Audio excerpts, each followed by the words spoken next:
It's good.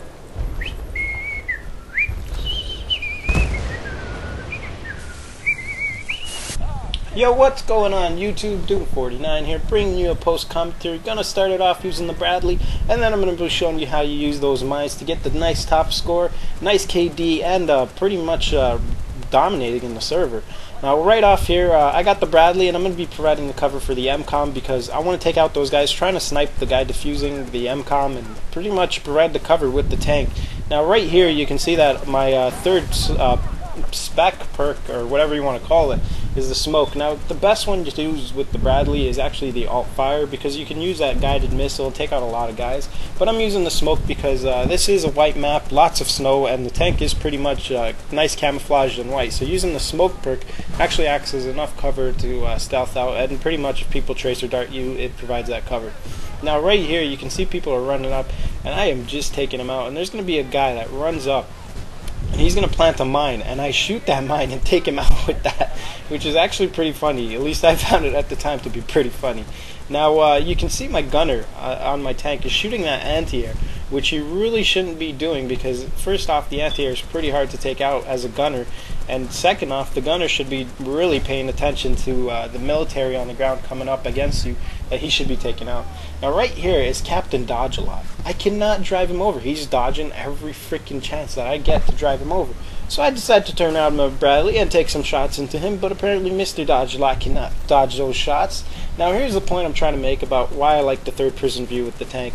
Not only does it give me a wider field of view, but it lets me see people like this guy who's throwing a C4, and I decide to get back in, get out, and go right at him, take him out. He literally gets pinned against this crate.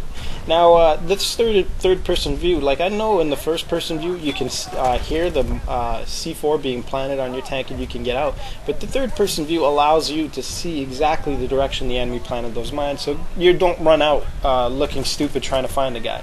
And right there, I knew to pre-fire that guy because of the sound he made, which is the importance of using the headset when you play first-person shooters or any game at that, because it allows you to locate people a lot easier. Now, right here, I'm going to be showing you guys the mine warfare, and you can tell I just got in this game late, only to cover the last 4 MCOMs, and basically you can see my teammate planted the mines in the open. That's not the greatest idea. It only works for slowing the enemy down because they'll end up shooting it down and move up. But what you want to do is you want to plant your mines in bushes or areas of shadows to provide that cover so that the enemy has no chance of hiding. Now, you can also throw your mine like a frisbee, as I did there, or a Tarzan toss frisbee. And the way you want to do it is you jump and then click and then let go, and it'll go flying far. And it's pretty much a little bit different than the C4, where the C4 is click then jump and throw it. So it's just a little bit different. Now, right there, I was shooting at an enemy and I thought I killed him, but apparently it was my grenade that I threw off to the side killed the guy, and I wasn't aware of it at the time, so I just moved off to the side assuming that I killed the guy. Now, these pipes you can see are explosive. I'm sure a lot of you guys already know this. Basically, you can't really shoot it to get it blown up, but any type of explosive will get it to blow up and cause the damage to amplify. And right here is that Tarzan toss C4 that took out that tank pretty much nicely. Now, as I was saying, when you throw that when you shoot the pipes with an explosive, it'll do a lot more damage. It amplifies the damage, and you can take out a lot more guys. And it really works best at using it on ground military. So really what you want to do is throw a grenade at the pipes, and it'll cause it to blow up and amplify that damage to take out a lot of guys. And you'll see it coming up here. And now Alpha got planted, and I was running to it, but I figured before I run to Alpha, I might as well plant some mines off to the side in a nice area of cover. Right here, the enemy cannot tell that there's mines. He's just going to drive right by and I'll take him out. And right there, I was getting shot, so I decided I'm going to plant one mine under the pipes just in case the enemy gets close to amplify that damage on the explosive. As I get in the bushes, I start looking around being a bush wookie trying to find these guys. And look at this. This is the beauty of using those pipes. Throw a grenade, they run right to it, and bam, there's that explosive. Take out a guy, take out another with it. And I'm going to be moving up here. Pretty much these guys are really stunned at it. If they're not killed, they're stunned. So it really does a lot of damage. Take out that guy who does a funny ass toss to the side death and pick up his weapon. Now, this was going to be a mega kill or massive amount of kills, but people are just everywhere. They're hiding in bushes. They're spawning left and right, and I'm trying to take them out. All I do is shoot all of them, which is not the greatest idea. You want to take your time and shoot at one guy, make sure he's dead, and move on to the next guy. Now, I was trying to do a live commentary, and I ended up having a little problem with something like this. Fair enough. Crap, there we go. Let's see if I can pick up this guy with it. Come on, get in. Get in. Get in. Thank you. Alright, let's get back to the commentary. Pretty much I had some funny guys who just looked at me stupid before they do anything. So, you can see here that I cut out a lot of deaths because, let's face it, you guys don't want to see me dead. You want to see some action. You want to see some killing, some warfare here. So that's what I'm doing. I'm cutting out. And I did fast forward it a bit so you can see that the enemy stole our Blackhawk. And I'm going to be showing you something pretty sweet that I do to that Blackhawk in a way of taking it out with the mine, which is pretty funny too. You guys got to check it out. It's later on this. Now, I'm going to be moving off to the side here. And I realize that I got to really stay back and cover that MCOM. So what I'm going to be doing is I throw a mine out in the open. And as I said earlier, you want to plant them in the bushes, but when you plant them in the open, that makes it aware to the enemy and they can take it out easily.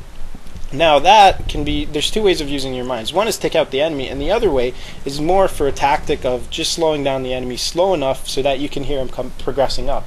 Basically, the enemy has to come up, they have to take out that mine. And in order to do that, it'll make a huge explosive, and then you'll know that the enemy's there or within that area, so you know that the enemy's getting close and you can take them out. And right there, if you paid attention to the points, I took out a tank, which was actually from the mines that I planted behind those stone pillars, or whatever you want to call it, on the side that took out that tank. Quickly defuse the MCOM and move off to the side. And look at this Blackhawk. This is what I was talking about. Look at him. He's having trouble as hell just to pilot. So I decided I'm going to get in there, try to help out my team, throw a mine out in the open, get at one guy, and look at what happens. Captain Blackhawk lands right on that mine that I threw out. And pay attention to the points. I don't know if that Blackhawk was carrying 50 people, or there was 50 people around it, or what the heck was going on, but I am raking up points left and right. These points are just still going. Look at that. Have you ever had this many points? This has got to be the highest points I've gotten playing this game off of just mines. And I don't know if I got like a tank and a Blackhawk at the same time, but 760 points, that's almost 1,000. Might as well have given me a silver star on that. So now you can see I am fast forwarding it, moving up, trying to defuse this MCOM, and as I'm defusing it, I should be paying attention more to the left where the enemy's coming up from, but look at this. This guy shoots me dead from behind. No homo or homo. I don't know. I really don't know what to say. Don't judge me. I just woke up and I'm doing this commentary. Just had my coffee and figured that I should be doing this commentary. Get you guys to see the nice action warfare of using the mines. We do end up losing this, which is alright, but I'm going to be showing you the score here. And yes, David, you're a noob. He's actually one of my buddies that's played this game with me, and he was running away trying to get some more frags rather than defusing the MCOMs, which you really should be going for those MCOMs. Anyway, guys, here's the score. I'm going to be showing it coming up right now, any moment. Okay, here's the scores, and I hope you guys like that. Comment, rate, subscribe. 25-12, which is pretty good. Highest best KD in the server, second best score in the server. The enemy team had the best score. I hope you guys like that. Comment, rate, subscribe.